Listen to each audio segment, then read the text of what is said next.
attention, son. This is for your own good. We're all into email these days. Electronic letters sent via satellite or phone lines using your computer, laptop, cell phone. But there's still the old-fashioned postal mail where you actually use a pen and paper, maybe a typewriter, to compose a letter, stick it in an addressed envelope, and affix a stamp. One aspect of postal mail is the use of zip codes, the 5 or sometimes 9-digit numbers after the recipient's address that helps the post office deliver the letter. Here's a little history lesson about zip codes.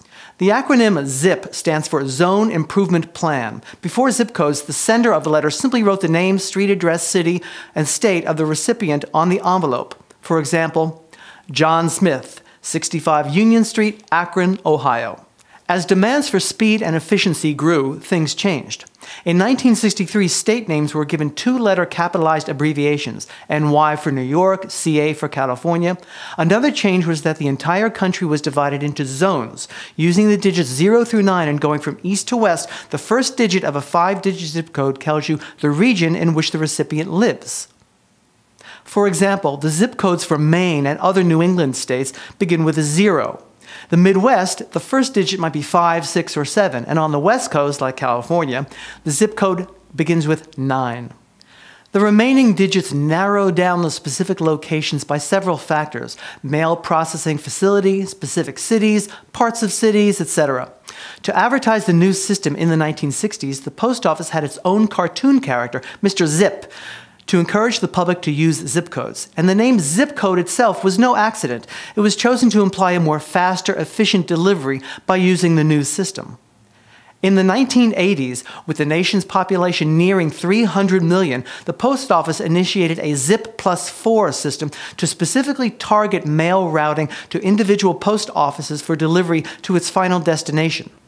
Zip codes and Zip plus 4 are actually optional. You're not required to use them. But if you mail a letter without a zip code, computer scanners will divert it out of the system for hand sorting, which will likely slow down delivery. I'm the Transit TV teacher, Justin Vyor.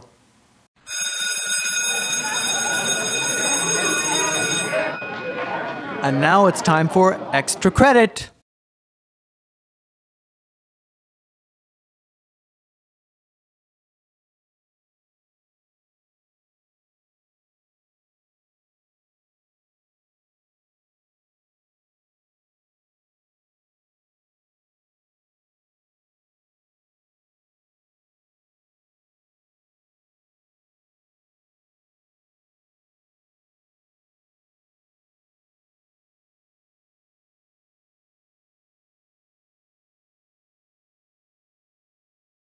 Email your answers to extracredit@transit-tv.com.